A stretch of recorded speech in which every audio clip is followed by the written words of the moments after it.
ओम नमः शिवाय। हर हर महादेव। आज फाल्गुन माह के शुक्ल पक्ष की षष्ठी तिथि और सोमवार है। सोमवार का दिन और फाल्गुन का महीना भगवान भोलेनाथ को समर्पित है।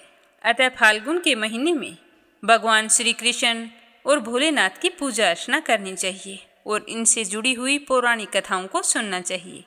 सुनते हैं आज की कथा। बोलो गणेश जी महाराज की जय हो। एक गांव था जिसमें एक सेठ जी अपने परिवार के साथ रहा करते थे। सेठ जी का गांव के पास ही शहर में बहुत बड़ा कारोबार था।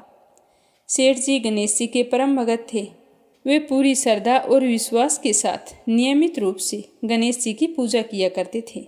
तो गणेश जी की कृपा से सेठ जी के घर में अन्न धन के भंडार सदैव भरे रहते थे। उनके जीवन में किसी भी प्रकार की कोई कमी नहीं थी। नित्य प्रतिदिन वो नियम से नदी पर स्नान करने जाते और आकर गणेश जी की पूजा करते, उन्हें भोग लगाते। गणेश जी की पूजा करने के बाद ही स्वयं भोजन किया करते थे। ये उनका रोजाना का नियम था। पर यह बात सेठानी जी को बिल्कुल भी अच्छी नहीं लगती थी।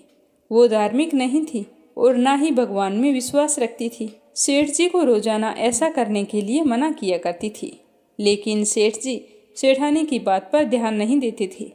एक दिन की बात है, सेठानी सोचने लगी कि ये गणेश जी को इतना मानते हैं और कहते हैं कि सब कुछ गणेश जी भगवान ने दिया है और हमेशा इनकी पूजा करते हैं।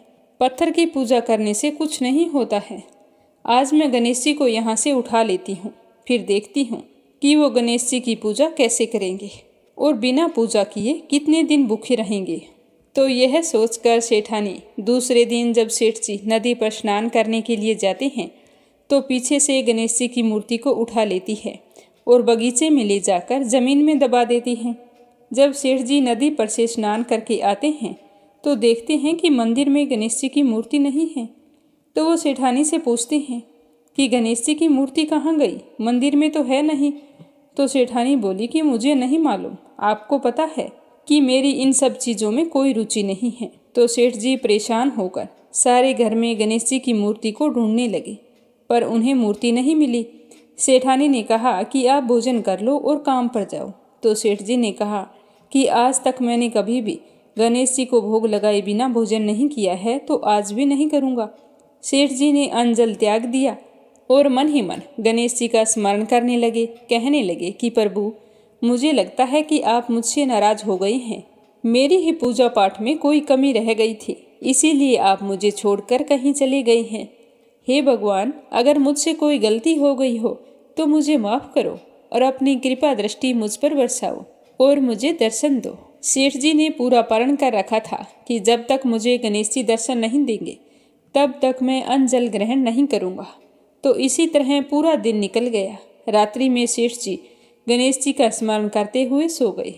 तो सेठ जी की सच्ची भक्ति से गणेश जी भगवान प्रसन्न हो गए और सेठ जी को सोए हुए नींद में दिखाई देने लगा जैसे गणेश जी भगवान एक चूहे के साथ खेल रहे हैं और चूहे को खाने के लिए लड्डू देते हैं। तो वह चूहा लड्डू लेकर उछलता कूदता हुआ बगीचे में चला जाता है और वहां जाकर जमीन को खोदने लगता है। वहीं पर वो लड्डू डाल देता है। तो अचानक से सेठ जी की नींद खुल जाती है।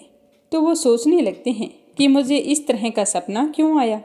फिर खड़े होकर बगीचे में चले जाते हैं और उसी जगह को जाकर खोदते हैं जिस जगह को अपने सपने में चूहे को लड्डू दबाते हुए देखा था।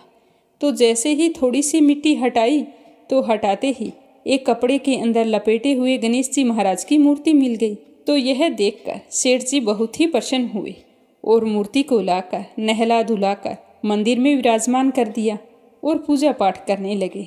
घंटी की आवाज़ सुनकर सेठानी की नींद खुल गई। तो वह उठकर आई कि सेठ जी को क्या हो गया है जो इस तरह रात में ही घंटी बजा रहे हैं। तो सेठानी उठकर मंदिर में आकर देखती है तो गणेश जी की मूर्ति वहां पर विराजमान थी और सेठ जी पूजा पाठ कर रहे थे। तो यह देखकर सेठानी को बड़ी ही हैरानी होती है और वह हाथ जोड़कर सेठ जी से माफ़ी मांगती है और गणेश जी को छिपाने वाली सारी बात सेठ जी को बता देती है। तो सेठ जी कहते हैं कि अब तो तुम्हें विश्वास हो गया होगा कि यह सब कुछ गणेश जी भगवान ने दिया है। तो सेठानी शर्मिंदा होते हुए कहती है कि मुझसे बहुत बड़ी गलती हो गई। आज के बाद मैं भी तुम्हारे साथ रोजाना नियम से गणेश जी भगवान की पूजा किया करूँगी। उसी दिन से सेठ और सेठानी प्रेम पूर्वक पूरे श्रद्धा भाव से गणेश जी भगवान की पूजा करने लगे। हे गणेश जी भगवान, जैसे आपने अपना आशीर्वाद सेठ जी पर बनाए रखा, उसी तरह सभी पर बनाए रखना। जो भी आपकी पूजा पाठ करके इस कथा को सुने, उसकी सारी मनोकामनाएं पूर्ण करना। बोलो गणेश जी भगवान की जय हो। अब अपने सुनते हैं भगवान श्री हरि विष्णु और भोले शंकर की कथा। बोलो लक्ष्मीपति नारायण की जय हो, शिव गौरी की जय हो। एक बार भगवान नारायण बैकुंठ लोक में सोए हुए थे और लक्ष्मी जी उनके पैर दबा रही थी। तभी भगवान श्री हरि विष्णु स्वप्न में देखने लगे कि करोड़ों चंद्रमाओं की कांति वाले त्रिशूल डमरूधारी, स्वर्ण भरत भूषित, सुरेंद्र वंदित, सिद्धि सेवित, त्रिलोचन भगवान शिव प्रेम और आनंद तारिक से उन्मत्त होकर उनके सामने नृत्य कर रहे हैं। तो उन्हें इस तरह से नृत्य करता हुआ देखकर विष्णु जी तो खुशी से गदगद हो उठे और अचानक ही नींद में से उठकर बैठ गए। कुछ देर तक ध्यान लगाए बैठे रहे तो लक्ष्मी जी उन्हें इस तरह बैठा देखकर पूछने लगी कि हे भगवान, आप इस तरह अचानक से उठकर बैठ क्यों गए हैं और क्या सोच रहे हैं, क्या बात हुई? तो लक्ष्मी जी की बात सुनकर विष्णु जी ने कोई जवाब नहीं दिया। मन ही मन बहुत ही खुश हो रहे थे और ध्यान लगाकर बैठे थे। कुछ देर बाद हर्षित होते हुए आंख खोलकर लक्ष्मी जी की तरफ देखा और फिर कहने लगे कि देवी, मैंने अभी स्वप्न में भगवान श्री महेश्वर के दर्शन किए हैं। उनकी ऐसी अद्भुत छवि मैंने आज तक नहीं देखी। इतनी अपूर्व, आनंदमय और मनोहर थी कि पूछो ही मत। मेरा तो मन कर रहा था कि बस उन्हें ही देखता जाऊं। तभी तो मैं अचानक नींद से जागने के बाद फिर से ध्यान लगाकर बैठ गया। हे लक्ष्मी जी, मुझे तो लग रहा है कि शिव जी ने हमें याद किया है और हमें कैलाश पर्वत पर चलकर महादेव के दर्शन करने चाहिए। तो लक्ष्मी जी कहने लगी कि ये तो बहुत अच्छी बात है, जल्दी से हमें कैलाश पर्वत की ओर चलना चाहिए। तो इस तरह विचार करके लक्ष्मी जी और विष्णु जी कैलाश की ओर चल पड़े। भगवान शिव के दर्शन करने के लिए कैलाश मार्ग पर आधी दूरी पर गए थे कि उन्होंने देखा कि भगवान शंकर भी गौरी जी के साथ उन्हीं की ओर चले आ रहे हैं। अब तो भगवान के आनंद का कोई ठिकाना नहीं रहा। उन्हें ऐसा लग रहा था कि जैसे घर बैठे निधि मिल गई। दोनों एक दूसरे के पास आते ही बहुत ही खुश हुए, बड़े प्रेम से मिले। ऐसा लग रहा था कि प्रेम और आनंद का सागर उमड़ आया है। दोनों एक दूसरे को देखकर नेत्रों से आंसू बहाने लगे और उनका शरीर पुलकायमान हो गया। दोनों एक दूसरे से लिपट कर खड़े रहे। देवी लक्ष्मी और पार्वती जी उन्हें देखती रही। थोड़ी देर बाद दोनों एक दूसरे से हाल चाल पूछने लगे। फिर शिव जी ने पूछा कि आज तुम कैलाश की ओर कैसे आए हो? तो विष्णु जी कहने लगे कि मुझे तो रात्रि में स्वप्न आया था और मुझे लगा कि आप मुझे याद कर रहे हैं, तो मैं तो आपसे मिलने आ रहा था। तो शंकर जी कहने लगे कि मुझे भी रात्रि में इसी प्रकार का स्वप्न आया था और मैं तुम्हारे उसी रूप को देख रहा था जिस रूप में तुम अब मेरे सामने खड़े हो। तो मुझे भी लगा कि तुम मुझे याद कर रहे हो, तो हम तुमसे मिलने के लिए बैकुंठ की तरफ चल पड़े और आप हमसे मिलने के लिए कैलाश की तरफ चल पड़े। अब देखो, दोनों अपनी अपनी जगहों से दूर तीसरी जगह पर मिले हैं। तो विष्णु जी कहने लगे कि फिर तो तुम्हें हमारे साथ चलना चाहिए और बैकुंठ में हमारे साथ रहना चाहिए। तो भोलेनाथ विष्णु जी की बात सुनकर कहने लगे कि नहीं, तुम्हें हमारे साथ चलना है और कैलाश पर रहना है। दोनों के आग्रह में इतना अलौकिक प्रेम था कि उनके लिए मना करना और निर्णय करना कठिन हो गया कि किसके साथ जाना है।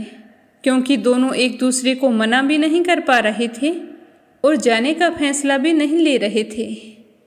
इतने में देखते हैं कि वीणा बजाते हुए, हरि गुण गाते हुए देव ऋषि नारद जी वहाँ पर आ पहुँचे।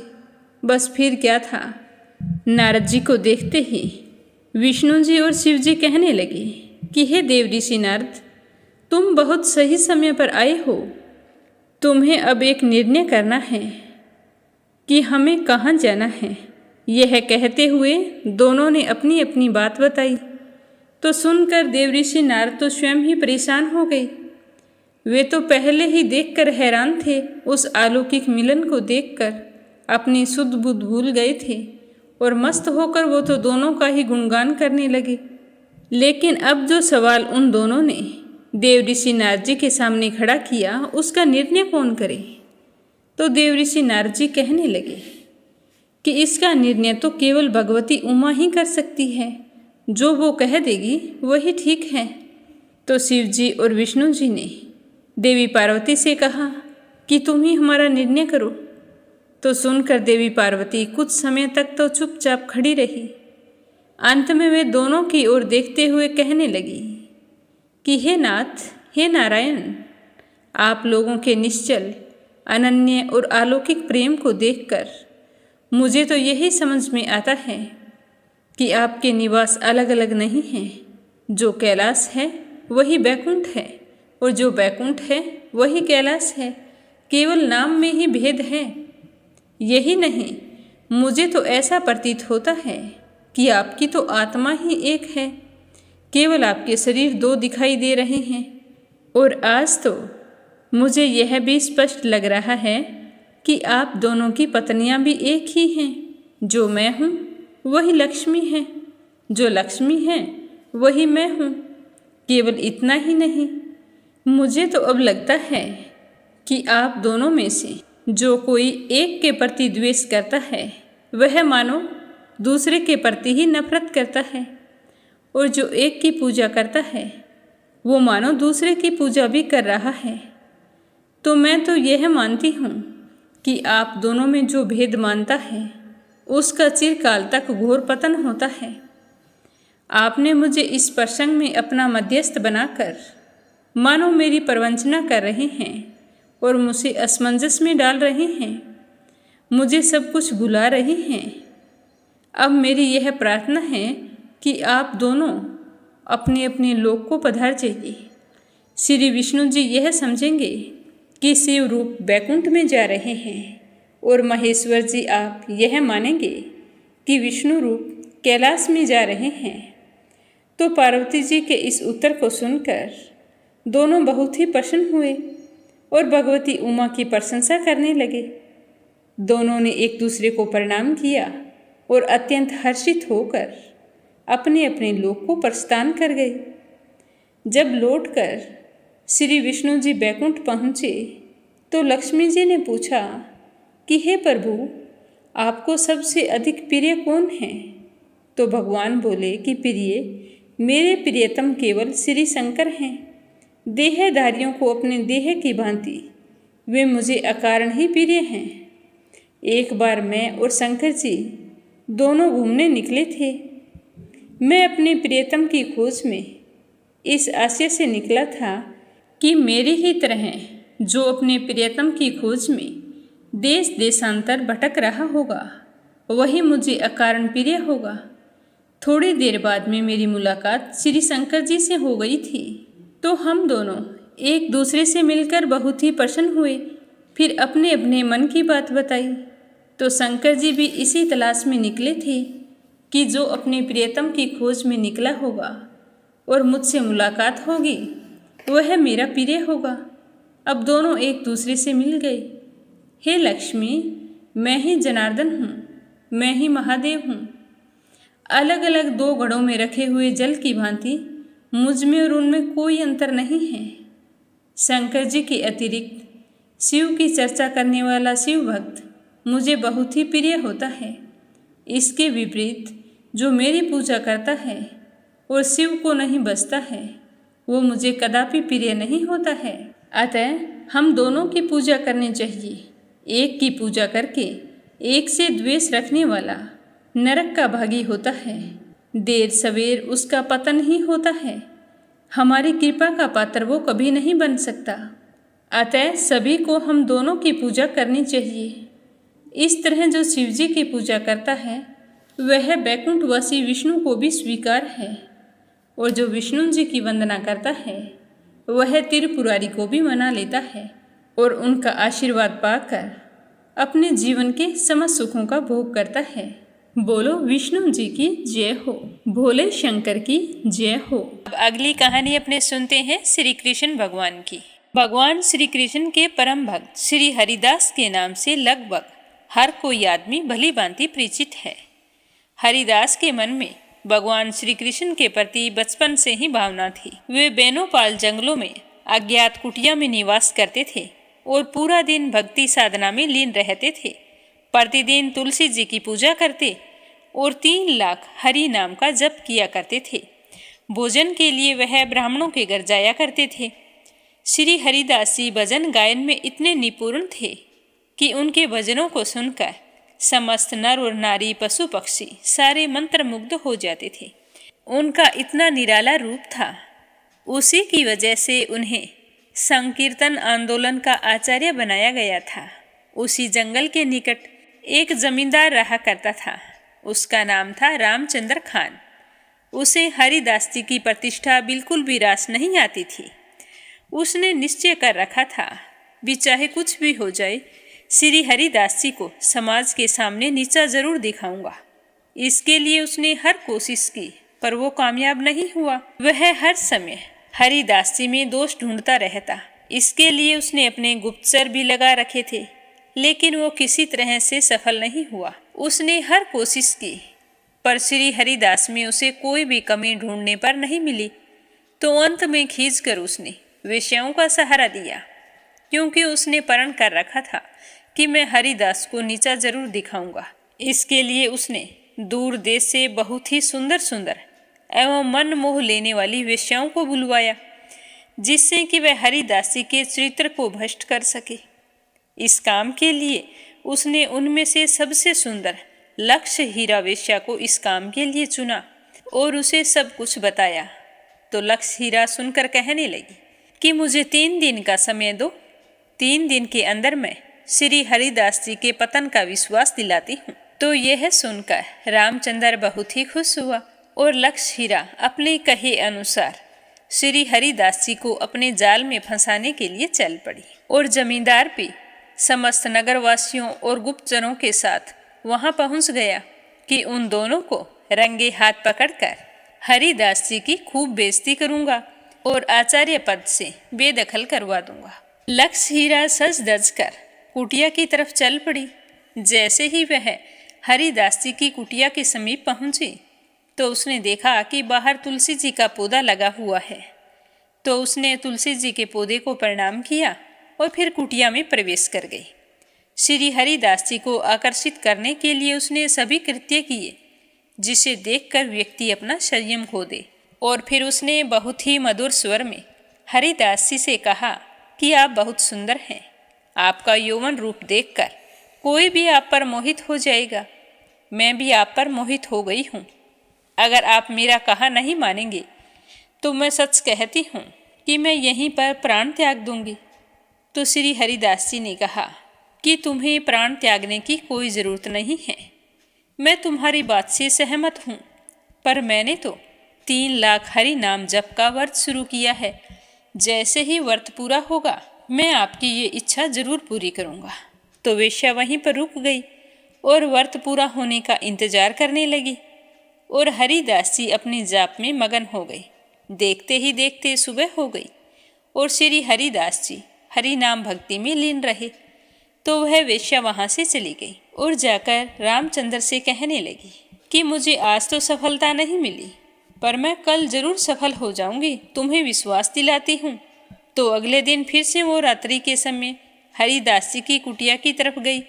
पिछली बार की तरह उसने तुलसी जी को प्रणाम किया और कुटिया में प्रवेश कर गई। उसे देखते ही हरिदास जी बोले कि व्रत के कारण मैं आपकी इच्छा कल पूरी नहीं कर पाया, लेकिन आज व्रत पूरा होते ही आपकी इच्छा जरूर पूरी होगी। इतना कहकर हरिदास जी हरि नाम जप में विलीन हो गए। और लक्ष्य हीरा ने भी सोच रखा था, भी चाहे कुछ भी हो जाए, मैं हरिदास जी का धर्म भ्रष्ट करके ही रहूंगी। तो ऐसा सोचकर उसने हरिदास जी को आकर्षित करने के लिए उनके सामने बड़े बड़े ऋषि मुनियों का धैर्य तोड़ देने वाले स्त्री भाव प्रकट किए। लेकिन हरिदास पर इसका कोई असर नहीं हुआ। वो तो निरंतर हरि नाम जपते रहे। ऐसे ही असफल प्रयास करते करते पूरी रात्रि समाप्त होने लगी। तो रात्रि समाप्त होते देखकर वह बहुत ही व्याकुल होने लगी। तो हरिदास जी कहने लगे कि मैंने 1 माह में 1 करोड़ हरि नाम जप का व्रत लिया हुआ है, वह बस अब समाप्त होने ही वाला है। 1-2 दिन के लिए उसे बीच में नहीं छोड़ सकता। कल अवश्य समाप्त हो जाएगा। मैं मेरी तरफ से पूरी कोशिश कर रहा हूँ और समाप्त होते ही आपकी सारी इच्छाएं पूरी हो जाएगी। तो इतना सुनकर वह फिर से लौट आई और रामचंद्र को सारी बात बताते हुए कहा कि कल आखिरी दिन है। मैं तुम्हें भरोसा दिलाती हूँ कि हरिदास का धर्म भ्रष्ट करके ही आऊंगी। तो जैसे ही सुबह से शाम हुई तो लक्ष्य हीरा वेश्या कुटिया की तरफ चल पड़ी और रामचंद्र भी अपने आदमियों को लेकर कुटिया के बाहर ठहर गया। वो सोचने लगा कि आज आखिरी रात है और आज जरूर मैं इन्हें रंगे हाथों पकड़ूंगा और फिर इनकी खूब बेइज्जती करूंगा। पर लक्ष्य हीरा तो जैसे ही कुटिया पर पहुंची तो हमेशा की तरह सबसे पहले कुटिया के बाहर लगे तुलसी के पौधे को प्रणाम किया, फिर अंदर प्रवेश कर गई। आज उसने कुछ भी प्रयास नहीं किया। वह आई और हरिदास जी के पास बैठ गई। व्रत पूरा होने का इंतजार करने लगी। लगातार 3 दिन तक हरि नाम सुनते सुनते उसका हृदय पवित्र हो गया। उसके मन का मैलापन दूर हो गया। उसके मन में पश्चाताप की ज्वाला जाग गई। वह सोचने लगी कि मैं कैसा अनर्थ कर रही थी। इतने बड़े धर्मात्मा आदमी का धर्म भ्रष्ट करने की कोशिश कर रही थी। मुझसे ये गलती कैसे हो गई। इस तरह सोचती हुई वह पश्चाताप के आंसू बहाती रही। जैसे ही सुबह हुई तो उस वेश्या ने हरिदास जी के चरणों में गिरकर क्षमा मांगी और कहने लगी कि मेरा ऐसा कोई उद्देश्य नहीं था कि मैं आपका धर्म भ्रष्ट करूं। मुझे तो यहाँ के जमींदार रामचंद्र खान ने बुलाया था और तुम्हारा धर्म भ्रष्ट करने के लिए कहा था। पर आज तो मुझे खुद पर ग्लानि महसूस हो रही है कि मैं क्या करने वाली थी। तो हरिदास जी कहने लगे कि मैंने आपको हरि नाम जप व्रत के बारे में बताया और आपसे कहा कि मेरा व्रत कल समाप्त हो जाएगा। अगर मैं चाहता तो तुम 1 रात के बाद जब गई थी तो मैं यहाँ से प्रस्थान कर जाता। लेकिन मैंने सोच रखा था कि मैं आपका उद्धार जरूर करूँगा। इसीलिए मैंने 3 दिनों तक प्रतीक्षा की थी ताकि तुम्हारा उद्धार कर सकूं। क्योंकि मैं यहाँ से चला जाता तो तुम्हें पता भी नहीं चलता कि मैं कहाँ चला गया। मुझे मेरे श्री कृष्ण भगवान पर बहुत भरोसा है, पर मैं आपके मन का मैलापन दूर करना चाहता था, जो आज हो गया है। मुझे इस बात की बहुत ही खुशी है। तो वेश्या ने बड़े ही दुखी मन से फिर से अपने कृत्य के लिए क्षमा मांगी और अपने कल्याण के लिए प्रार्थना की। तो हरिदास जी कहने लगे कि इसका एक ही उपाय है कि पाप की दुनिया को भूलकर नई शुरुआत करो तथा पाप द्वारा एकत्रित की हुई समस्त संपदा को ब्राह्मणों को दान करके एक कुटिया में निवास करो। हरि नाम का जप करो और तुलसी जी की सेवा करो। तो हरिदास जी के कहे अनुसार उस वेश्या ने सारा धन ब्राह्मणों को दान में दे दिया और खुद एक कुटिया में रहकर हरि नाम का जप करते हुए साधारण जीवन व्यतीत करने लगी। अब श्री हरिदास जी की कृपा से वह कठिन साधना में लीन हो गई। प्रतिदिन 3 लाख हरि नाम जपने लगी। हरि नाम जपने के प्रभाव से वह इस संसार के मायाजाल और भोग विलास से दूर हो गई। उसके मन में वैराग्य उत्पन्न हो गया। इतना ही नहीं, परम अवतार श्री कृष्ण भगवान की अनुकंपा से उसके हृदय में भगवत प्रेम उत्पन्न हो गया और उसका उद्धार हुआ। वह वेश्या से इतनी पुण्य आत्मा बनी कि उसके दर्शन करने के लिए बड़ी बड़ी वैष्णव आया करते थे और उनसे हरि नाम के वाक्यांश सुना करते थे। प्रेम से बोलो राधे कृष्ण राधे कृष्ण। अब अपने सुनेंगे भागवत कथा का आगे का अध्याय। प्रेम भाव से सुनते रहिए। बोलो श्री हरि विष्णु भगवान के अनंत स्वरूपों की जय हो। राजा परीक्षित कहने लगे कि हे भगवान, वृत्रासुर का स्वभाव तो बड़ा ही रजोगुणी और तमोगुणी था। वह देवताओं को कष्ट पहुंचाकर पाप भी करता था। ऐसी स्थिति में भगवान श्री नारायण के चरणों में उसकी सुदृढ़ भक्ति कैसे हुई? हम देखते हैं कि पराये शुद्ध सतव्य देवता और पवित्र हृदय वाले ऋषि भी भगवान की परम प्रेममयी अनन्य भक्ति से वंचित रह जाते हैं। सचमुच भगवान की भक्ति बड़ी दुर्लभ है। हे भगवान, इस जगत के प्राणी पृथ्वी के धूल कणों के समान असंख्य हैं। उनकी कोई गणना ही नहीं है। उनमें से कुछ एक मनुष्य होते हैं जो अपने कल्याण की चेष्टा करते हैं। उनमें भी संसार से मुक्ति चाहने वाले तो बिरले ही होते हैं, और मोक्ष चाहने वाले हजारों में मुक्ति या सिद्धि लाभ तो कोई सा ही कर पाता है। हे महामुने, करोड़ों सिद्ध एवं मुक्त पुरुषों में भी वैसे ही शांत चित्त महापुरुषों का मिलना तो बहुत ही कठिन है, जो एकमात्र भगवान के ही प्राण हैं। ऐसी अवस्था में वह वृत्रासुर, जो सब लोगों को सताता था, बड़ा पापी था, और उस भयंकर युद्ध में उसने भगवान श्री कृष्ण में अपना मन लगा लिया। इस तरह भगवान में मन लगाने का क्या कारण है? इस विषय में हमें बहुत अधिक संदेह है और जानने की जिज्ञासा भी है। मैं सब कुछ जानना चाहता हूँ, क्योंकि वृत्रासुर का बल पौरुष कितना महान था। उसने रणभूमि में देवराज इंद्र को भी संतुष्ट कर दिया। राजा परीक्षित का यह श्रेष्ठ प्रश्न सुनकर सुखदेव जी बहुत ही प्रसन्न हुए और उनका अभिनंदन करते हुए कहने लगे कि हे राजन, मैं तुम्हें एक इतिहास सुनाता हूँ, तुम ध्यानपूर्वक सुनना। मैंने इसे अपने पिता व्यास जी, देव ऋषि नारद जी और महर्षि देवल के मुख से भी विधि पूर्वक सुना है, अतः तुम भी ध्यानपूर्वक सुनना। प्राचीन काल की बात है। सूरसेन देश में चक्रवर्ती सम्राट महाराज चित्रकेतु राज्य करते थे। उनके राज्य में पृथ्वी स्वयं ही प्रजा की इच्छा के अनुसार अन्न रस दिया करती थी। उनके 1 करोड़ रानियां थीं और वे स्वयं संतान उत्पन्न करने में भी समर्थ थे, परंतु उन्हें अपनी किसी रानी के गर्भ से संतान की प्राप्ति नहीं हुई। महाराज चित्रकेतु के किसी बात की कमी नहीं थी। वे बहुत सुंदर थे, उदारशील थे, युवावस्था थी, कुलीनता, विद्या, ऐश्वर्य, संपत्ति आदि सभी गुणों से वे संपन्न थे। फिर भी उनकी पत्नियां बांझ थी, इसीलिए उन्हें बड़ी ही चिंता सताती रहती थी। वे सारी पृथ्वी के एक छत्र सम्राट थे। बहुत सी सुंदर रानियां थी और सारी पृथ्वी उनके वश में थी। सब प्रकार की संपत्तियां उनकी सेवा में उपस्थित थी, परंतु उन्हें उन चीज़ों से कोई भी सुख प्राप्त नहीं होता था। उनका मन बहुत ही उदास रहता, सिर्फ इसी बात को लेकर कि मेरे इतनी रानियां होने के बाद एक भी संतान नहीं है। तो एक दिन श्राप और वरदान देने में समर्थ अंगिरा ऋषि अनेक लोकों में विचरते हुए राजा चित्रकेतु के महल में पहुंच गए। तो राजा चित्रकेतु उन्हें देखकर बहुत ही प्रसन्न हुए। पूरे विधि पूर्वक उनकी पूजा की। आतिथ्य सत्कार होने के बाद में ऋषि अंगिरा सुखपूर्वक आसन पर विराज गए। तब राजा चित्रकेतु भी शांत स्वभाव से उनके पास बैठ गए। तो महर्षि अंगिरा ने देखा कि यह राजा तो बहुत ही विनयी है और मेरे पास पृथ्वी पर बैठकर मेरी भक्ति कर रहा है, पर यह इतना उदास क्यों है? तब उन्होंने चित्रकेतु को संबोधित करके उसे आदर देते हुए यह बात कही।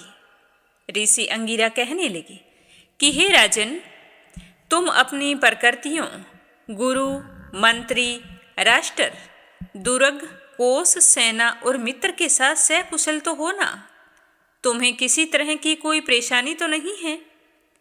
जैसे जीव महतत्व आदि 7 आवरणों से घिरा रहता है, वैसे ही राजा भी 7 प्रकृतियों से घिरा रहता है। उनके कुशल होने से ही राजा कुशल होते हैं।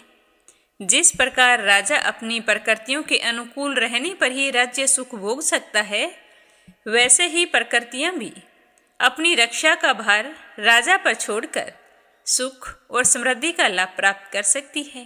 हे राजन, तुम्हारी रानियां, प्रजा, सलाहकार, सेवक, व्यापारी, अमात्य, नागरिक, देववासी, मंडलेश्वर राजा और पुत्र तुम्हारे वश में तो है ना। सच्ची बात तो यह है कि जिसका मन अपने वश में है उसके ये सभी वश में होते हैं। इतना भी नहीं, सभी लोक और लोकपाल भी बड़ी सावधानी से उसे भेंट देकर उसकी प्रसन्नता चाहते हैं। परंतु मैं देख रहा हूँ कि तुम स्वयं संतुष्ट नहीं हो। तुम्हारी कोई कामना अपूर्ण है। तुम्हारे मुख पर चिंता की लकीरें झलक रही हैं। तुम्हारे इस असंतोष का क्या कारण है? कोई और है या तुम स्वयं हो? मुझे अपनी चिंता के बारे में बताओ। लेकिन महर्षि अंगिरा यह बात जानते थे कि राजा के मन में किस बात की चिंता है। फिर भी उन्होंने उस चिंता के संबंध में राजा चित्रकेतु से अनेक सवाल पूछे। चित्रकेतु को संतान की कामना थी और अंगिरा ऋषि उन्हीं के मुख से सुनना चाहते थे। अब महर्षि के बार बार पूछने पर राजा चित्रकेतु ने विनय से झुककर पहले निवेदन किया और फिर कहने लगे कि हे भगवान, जिन योगियों के तपस्या, ज्ञान, धारणा, ध्यान और समाधि के द्वारा सारे पाप नष्ट हो चुके हैं, उनके लिए प्राणियों के बाहर या भीतर ऐसी कौन सी बात है जिसे वो जानते नहीं हैं? क्योंकि आप सब कुछ जानने वाले हैं। सब कुछ जानकर भी अनजान बनकर मुझसे मेरे मन की चिंता पूछ रही हैं। तब मैं आपकी आज्ञा और प्रेरणा से अपनी चिंता आपके चरणों में निवेदन करता हूँ। मुझे पृथ्वी का साम्राज्य, ऐश्वर्य और संपत्तियाँ, जिनके लिए लोकपाल भी ललायित रहते हैं, सब प्राप्त है। मुझे किसी चीज़ की कोई कमी नहीं है। लेकिन हे भगवान, मेरे संतान नहीं हैं। संतान सुख न होने के कारण मुझे इन सुख भोगों से किसी भी प्रकार की शांति नहीं मिलती है। जैसे भूखे प्यासे प्राणी को ऐशो आराम दिया जाए तो क्या उसे राहत मिलेगी? भूखे के मन में तो अनजल की ही रहेगी। दूसरे भोगों से उसे क्या लेना? इसी तरह भगवान, मेरे पास सब कुछ होते हुए भी मैं संतान ना होने के कारण बहुत ही दुखी रहता हूँ। मुझे ये भोग बिल्कुल भी अच्छे नहीं लगते हैं। मैं तो बहुत ही दुखी हूँ। पिंडदान ना मिलने की आशंका से मेरे पितर भी दुखी हो रहे हैं। अब आप हमें संतान प्रदान करके परलोक में प्राप्त होने वाले घोर नरक से उबारिए। आपके पास कोई ना कोई उपाय तो होगा जिससे मैं लोक परलोक के सब दुखों से छुटकारा पा लूं। हे प्रभु, बिना संतान के माँ बाप का जीवन निरर्थक होता है। जब राजा चित्रकेतु ने इस तरह से प्रार्थना की, तब सर्वसमर्थ परम कृपालु ब्रह्मापुत्र भगवान अंगिरा तवष्टा देने के योग्य चरु निर्माण करके उससे उनका यजन किया। राजा चित्रकेतु की रानियों में सबसे बड़ी रानी बहुत ही गुणवान थी। उसका नाम था कतद्युति। महाराज अंगिरा ने उन्हीं को यज्ञ का अवशेष प्रसाद दिया और राजा चित्रकेतु से कहा कि हे राजन, तुम्हारी पत्नी के गर्भ से एक पुत्र होगा जो तुम्हें हर्ष और शोक दोनों ही देगा। इस तरह कहकर अंगिरा ऋषि चले गए और राजा चित्रकेतु सोच रहे थे कि संतान होने की खुशी मनाऊं या जो शोक आने वाला है उसका दुख मनाऊं। फिर इसी तरह सोच विचार में समय व्यतीत होने लगा। यज्ञ का प्रसाद खाने से महारानी कृतद्युति ने महाराज चित्रकेतु के द्वारा गर्भ धारण किया। जैसे कृतिका ने अपने गर्भ में अग्नि कुमार को धारण किया था और फिर राजा चित्रकेतु के तेज से उनकी पत्नी का गर्भ शुक्ल पक्ष के चंद्रमा के समान दिनों दिन क्रमशः बढ़ने लगा। उसके बाद समय आने पर महारानी के गर्भ से एक बहुत ही सुंदर पुत्र का जन्म हुआ। उसके जन्म का समाचार पाकर सूरसेन देश की प्रजा बहुत ही आनंदित हुई। अब राजा चित्रकेतु के आनंद का तो कहना ही क्या था। वे स्नान करके पवित्र हो गए। फिर उन्होंने अच्छी तरह अपने आप को वस्त्र आभूषणों से सजा लिया। ब्राह्मणों से स्वस्ति वाचन करवाया और उनका आशीर्वाद लेकर अपने पुत्र का जातक्रम संस्कार करवाया। और उन्होंने ब्राह्मणों को सोना, चांदी, वस्त्र, आभूषण, गांव, घोड़े, हाथी और 6 अवरुद्ध गौएं दान की। और फिर राजा चित्रकेतु ने पुत्र के धन, यश और आयु की वृद्धि के लिए दूसरे लोगों को मोह मांगी वस्तुएं दी। ठीक उसी प्रकार जैसे मेघ सभी जीवों का मनोरथ पूर्ण करता है। जब हमें कोई चीज बड़ी कठिनता से मिलती है, यानी कि किसी कंगाल को अगर बड़ी कठिनाई से कुछ धन मिल जाता है तो उसकी उस धन में आसक्ति हो जाती है। वैसे ही राजा संतान के लिए बहुत तरसे थे। बहुत लंबे समय के बाद उन्हें संतान की प्राप्ति हुई तो अपने उस पुत्र में राजा चित्रकेतु का स्नेह बंधन दिनों दिन बढ़ने लगा। और रानी का भी अपने पुत्र पर बहुत ही मोह था, परंतु उसकी 7 रानियों के मन में पुत्र की कामना से और भी जलन होने लगी थी। वे सारी की सारी रानियां बड़ी रानी से चिढ़ने लगी थी, ईर्ष्या रखती थी।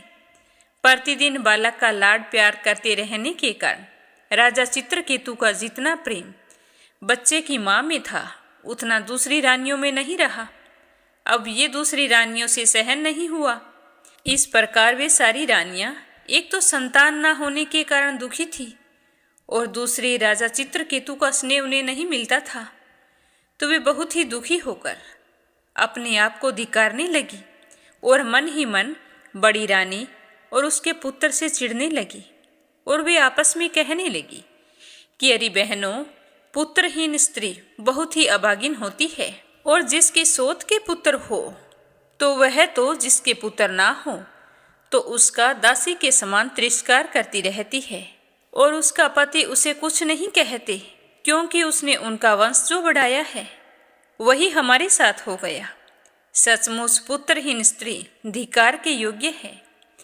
भला दासियों को क्या दुख है, वे तो अपने स्वामी की सेवा करके निरंतर सम्मान पाती रहती हैं, परंतु हम सब तो बड़ी अभागिन हैं।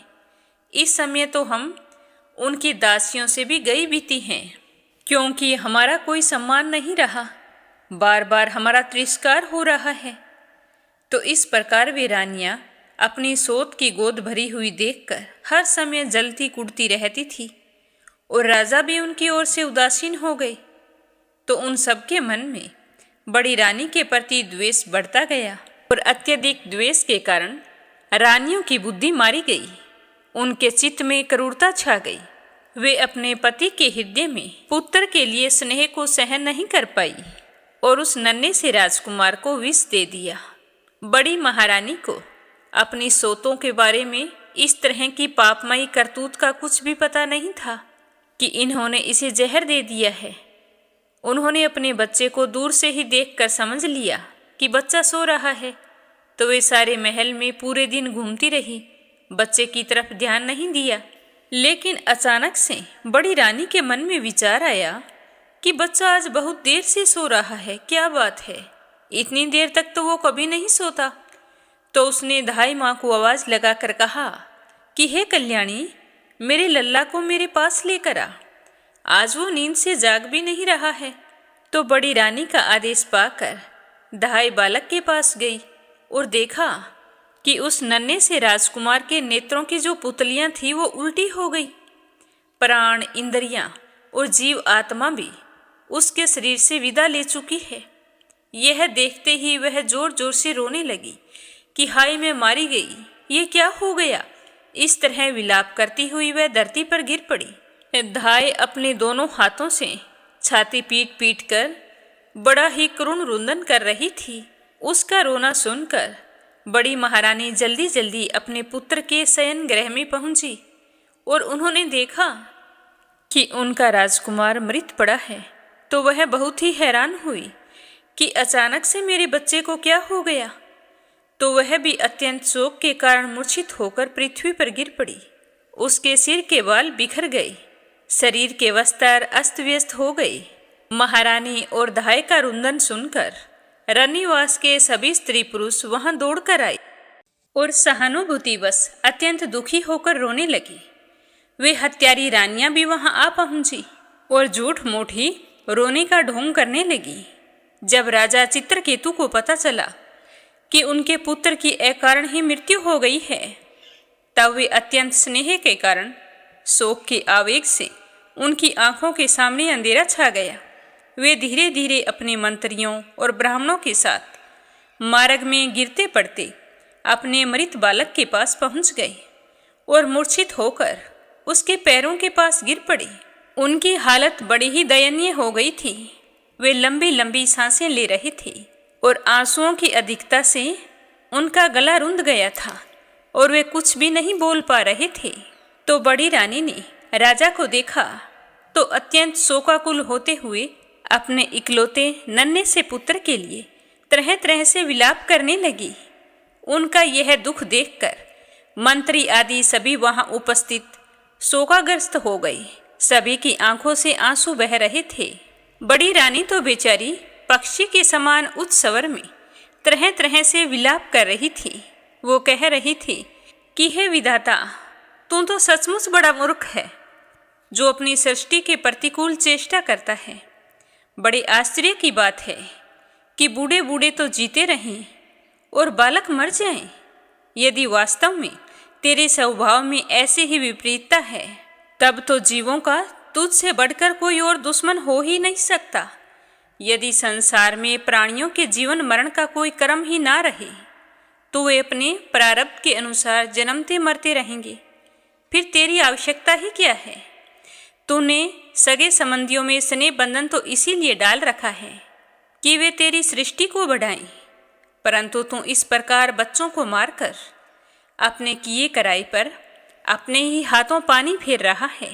और फिर वो आंखों में आंसू भरे हुए अपने मृत पुत्र की ओर देखकर कहने लगी कि बेटा, मैं तुम्हारे बिना अनाथ और दीन हो रही हूँ। मुझे छोड़कर इस तरह से चले जाना तुम्हारे लिए उचित नहीं है। आंख खोलकर तो देखो, तुम्हारे पिताजी तुम्हारे वियोग में किस तरह से शोक संतप्त हो रहे हैं। हे बेटा, जिस घोर नरक को निसंतान पुरुष बड़ी कठिनाई से पार कर पाते हैं, उसे हम तुम्हारे सहारे अनायास ही पार कर लेंगे। मेरे प्यारे पुत्र, मुझे पता है कि तुम अभी तक ज़्यादा दूर नहीं गए हो। यमराज के साथ मत जाओ, यह तो बड़ा निर्दयी है, इसे किसी पर दया नहीं आती है।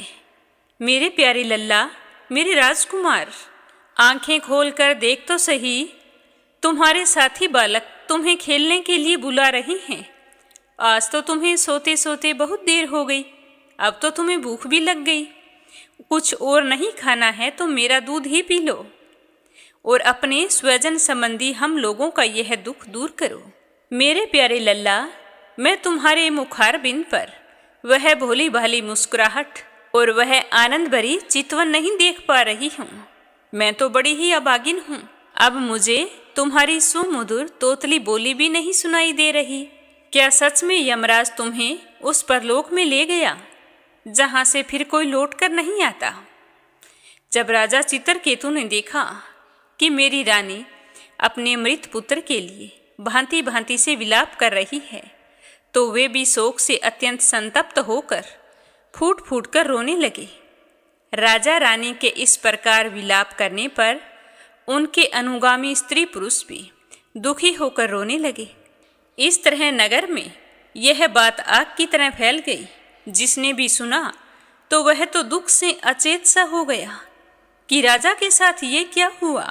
जब महर्षि अंगिरा और देवऋषि नारद जी ने देखा कि राजा चित्रकेतु पुत्र शोक के कारण चेतनाहीन हो रहे हैं, यहाँ तक कि उन्हें समझाने वाला भी कोई नहीं है, तब वे दोनों वहाँ पर आ पहुँचे और देखा कि राजा चित्रकेतु शोकग्रस्त होकर मुर्दे के समान अपने मृत पुत्र के पास ही पड़े हुए थे। तब अंगिरा ऋषि और देवऋषि नारद जी दोनों उन्हें समझाने लगे, कहने लगे कि हे राजन, जिसके लिए तुम इतना शोक कर रहे हो, वह बालक इस जन्म में और पहले के जन्मों में तुम्हारा कौन था? उसके तुम क्या लगते थे? और अगले जन्म में भी क्या तुम्हारा वह साथ देगा? क्या उसके साथ तुम्हारा कोई संबंध होगा? जैसे जल के वेग से बालू के कण एक दूसरे से जुड़ते और बिछुड़ते रहते हैं, वैसे ही समय के प्रवाह में प्राणियों का मिलना और बिछुड़ना लगा रहता है। हे राजन, जैसे कुछ बीजों से दूसरे बीज उत्पन्न होते और नष्ट हो जाते हैं, वैसे ही भगवान की माया से प्रेरित होकर प्राणियों से अन्य प्राणी उत्पन्न होते हैं और नष्ट हो जाते हैं। हे राजन, हम, तुम और हम लोगों के साथ इस जगत में जितने भी चराचर प्राणी वर्तमान में हैं, वे सारे अपने जन्म के पहले नहीं थे और मृत्यु के पश्चात भी नहीं रहेंगे। इससे यही सिद्ध होता है कि इस समय भी उनका अस्तित्व नहीं है, क्योंकि सत्य वस्तु तो सब समय एक जैसी रहती है। हे राजन, भगवान ही समस्त प्राणियों के अधिपति हैं। उनमें जन्म मृत्यु आदि विकार बिल्कुल भी नहीं है। उन्हें ना किसी की इच्छा है और ना किसी से अपेक्षा है। वे अपने आप परतंत्र प्राणियों की सृष्टि कर लेते हैं और उनके द्वारा अन्य प्राणियों की रचना, पालन तथा संहार करते हैं। ठीक वैसे ही जैसे बच्चे घर घरौंदे खेल खिलौना बनाकर कुछ देर खेलते हैं और फिर बिगाड़ देते हैं। हे राजन, जैसे एक बीज से दूसरा बीज उत्पन्न होता है, वैसे ही पिता की देह के द्वारा माता की देह से पुत्र की देह उत्पन्न होती है। माता पिता और पुत्र जीव के रूप में देही हैं और बाहरी दृष्टि से केवल शरीर हैं। उन देही में जो जीव है घट आदि कार्यों में पृथ्वी के समान नित्य हैं। हे राजन, जैसे एक ही मृतिका रूप वस्तु में घटत्व आदि जाति और घट आदि व्यक्तियों का विभाग केवल कल्पना मात्र है, उसी प्रकार यह देही और देह का विभाग भी अनादि एवं अविद्या कल्पित है। जब महर्षि और देवऋषि नारद जी ने इस प्रकार राजा चित्रकेतु को समझाया बुझाया, तब जाकर उन्होंने कुछ धीरज धारण किया और शोक से मुरझाए हुए अपने मुख को हाथों से पोंछकर उनसे कहने लगे कि आप दोनों परम ज्ञानवान और महान से भी महान जान पड़ते हैं तथा अपने को अवधूत वेश में छिपाकर यहाँ आए हैं। अब आप कृपया करके यह बतलाइए कि आप लोग कौन हैं। मैं जानता हूँ कि बहुत से भगवान के प्यारे ब्रह्मावेता मेरे जैसे विषयासक्त प्राणियों को उपदेश करने के लिए उन्मत्त का सा वेश बनाकर पृथ्वी पर विचरा करते हैं। सनत कुमार, नारद, ऋभु, अंगिरा, देवल, असित, व्यास जी, मार्कंडेय, गौतम, वशिष्ठ, भगवान परशुराम, कपिल देव, सुखदेव जी, दुर्वासा, रोमेश, च्यवन, दत्तात्रेय, पतंजलि, वेदशिरा, पंचशिरा, हिरण्यानाभ, कौशल्य, श्रुतदेव, ये और दूसरे भी जो सिद्ध ऋषि मुनि हैं, ज्ञान बांटने के लिए पृथ्वी पर विचरते रहते हैं। पर आप कौन हैं, मैं ये समझ नहीं पाया हूँ। मैं विषय भोग में फंसा हुआ मूढ़ बुद्धि ग्राम्य पशु हूँ और अज्ञान के घोर अंधकार में डूब रहा हूँ। आप लोग मुझे ज्ञान की ज्योति से प्रकाश के केंद्र में लाइए। मेरे लिए क्या सही है, क्या गलत है। तो राजा चित्रगुप्त की बात सुनकर महर्षि अंगिरा ने कहा कि हे राजन, जिस समय तुम पुत्र के लिए बहुत ही ललायित थे, तब मैंने तुम्हें पुत्र दिया था। मैं वही अंगिरा ऋषि हूँ जो तुम्हारे घर आया था। मैं तुम्हारे सामने स्वयं खड़ा हूँ और साथ में पितामह ब्रह्मा जी के पुत्र सर्वसमर्थ देवऋषि नारद जी हैं। जब हम लोगों ने देखा कि तुम पुत्र के इस तरह मृत्यु को प्राप्त हो जाने के कारण बहुत ही घने अज्ञान अंधकार में डूबे हो, तब हमने सोचा कि तुम तो भगवान के भक्त हो, इस तरह दुख प्रकट करने वाले नहीं हो, तो तुम पर अनुग्रह करने के लिए ही हम दोनों यहाँ आए हैं। हे राजन, सच्ची बात तो यह है कि जो भगवान और ब्राह्मणों का भक्त है, उसे किसी अवस्था में शोक नहीं करना चाहिए। जिस समय पहल मैं तुम्हारे घर आया था, उस समय मैं तुम्हें परम ज्ञान का उपदेश देता, परंतु मैंने तुम्हें देखा कि अभी तुम्हारे हृदय में पुत्र की उत्कृष्ट लालसा है, तो इसीलिए मैंने सब कुछ जानकर तुम्हें ज्ञान ना देकर पुत्र ही दिया था। अब तुम स्वयं अनुभव कर रहे हो कि पुत्रवानों को कितना दुख होता है। यही बात स्त्री, घर, धन, विविध प्रकार के ऐश्वर्य, संपत्तियाँ, शब्द, रूप, रस आदि विषय, राज्य विभव, पृथ्वी, राज्य, सेना, खजाना, सेवक, अमात्य, सगे संबंधी, इष्ट मित्र सबके लिए हैं, क्योंकि ये सब के सब अनित्य हैं। अतः ये सब कुछ शोक, मोह, भय और दुख के कारण हैं। मन के ही खेल खिलौने हैं। ये स्वप्न की तरह ही कल्पना मात्र और मिथ्या हैं। ये कुछ भी नहीं है, फिर भी हमें दिखाई दे रहे हैं। यही कारण है कि ये एक क्षण दिखने पर दूसरे क्षण लुप्त हो जाते हैं। ये गंधर्व नगर स्वप्न, जादू और मनोर्थ की वस्तुओं के समान सर्वथा असत्य हैं। जो लोग कर्म वासनाओं से प्रेरित होकर विषयों का चिंतन करते रहते हैं, उन्हीं का मन अनेक प्रकार के कर्मों की सृष्टि करता है। जीव आत्मा का यह देह है जो पंचभूत, ज्ञानेंद्रिय और कर्मेंद्रियों का संगात है। जीव को विविध प्रकार के क्लेश और संताप देने वाला कहा जाता है। इसीलिए हे राजन, तुम अपने मन को विषयों में भटकने से रोककर शांत करो, स्वस्थ करो और फिर उसी मन के द्वारा अपने वास्तविक स्वरूप का विचार करो तथा इस भ्रम मोह जाल से निकलकर शांति स्वरूप परमात्मा में स्थित हो जाओ।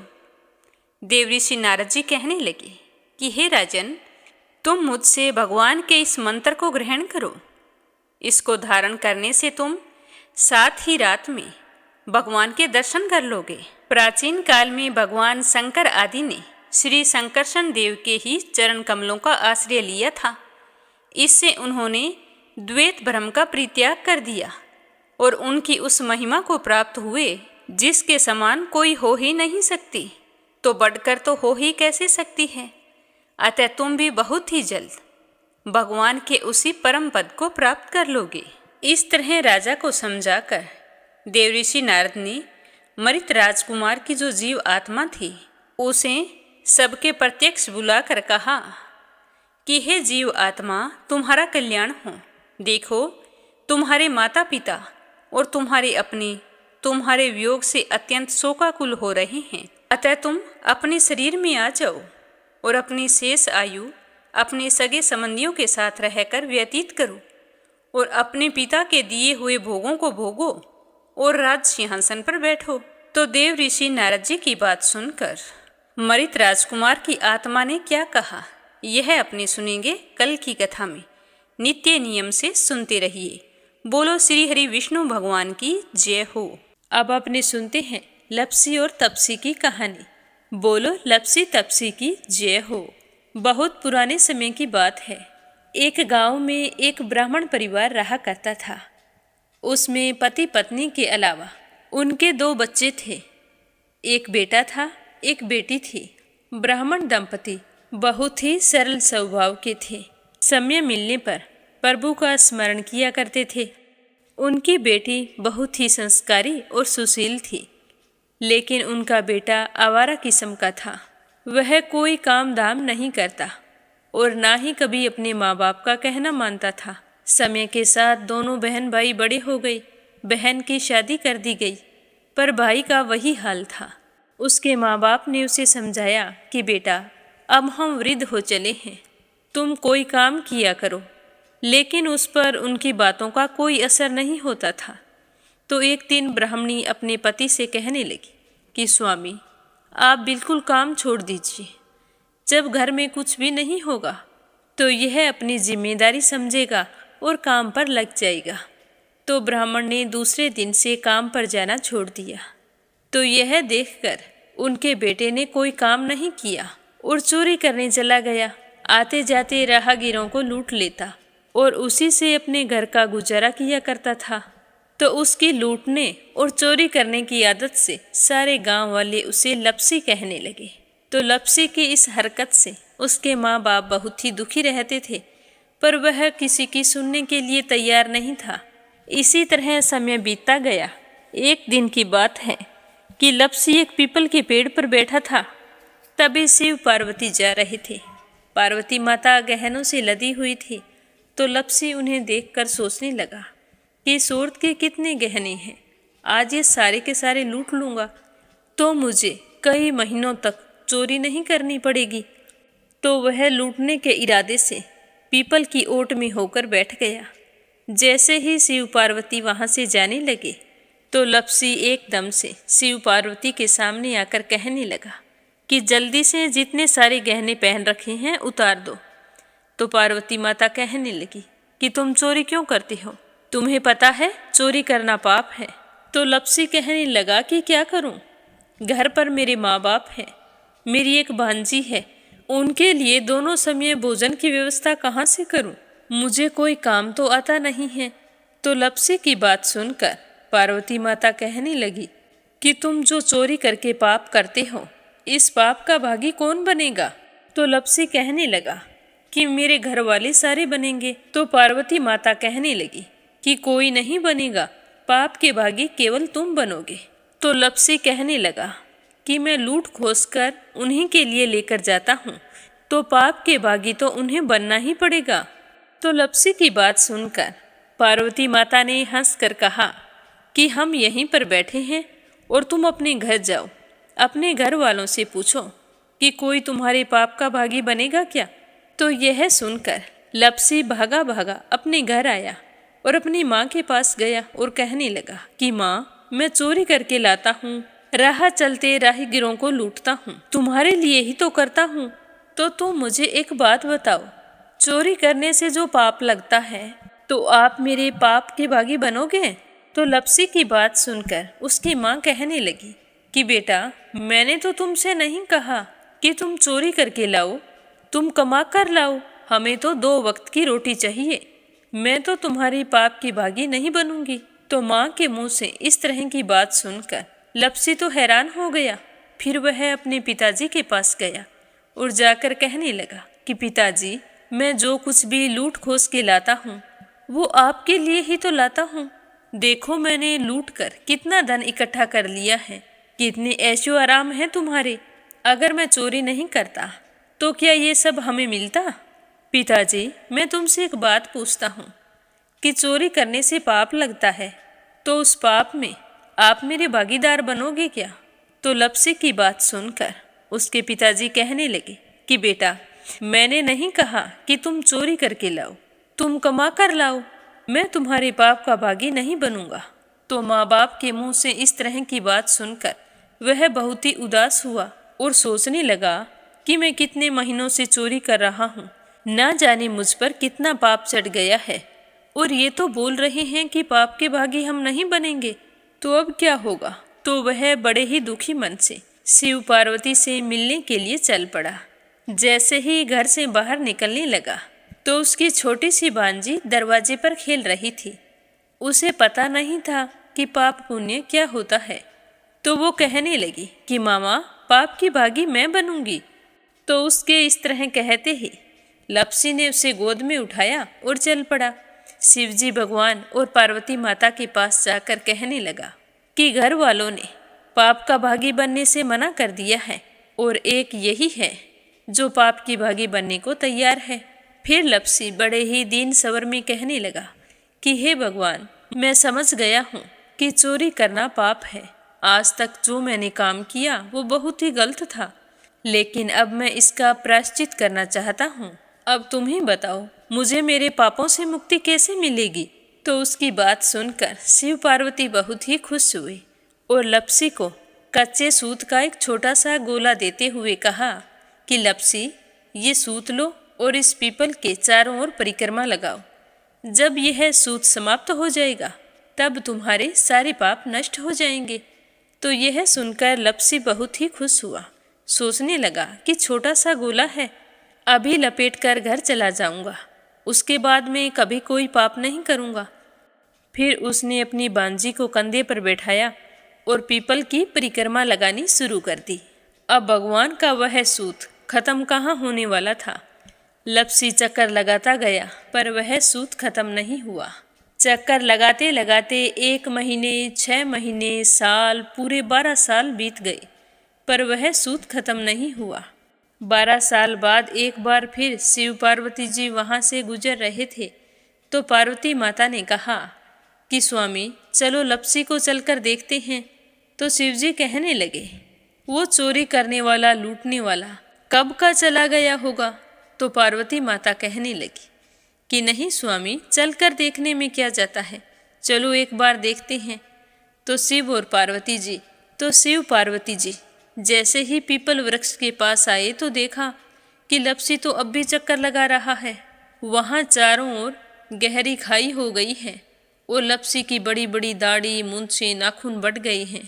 तो यह देखकर पार्वती माता ने कहा कि देखो स्वामी, आप तो कह रहे थे कि वो कब का ही चला गया, देखो इसके मन में सच्ची भक्ति है।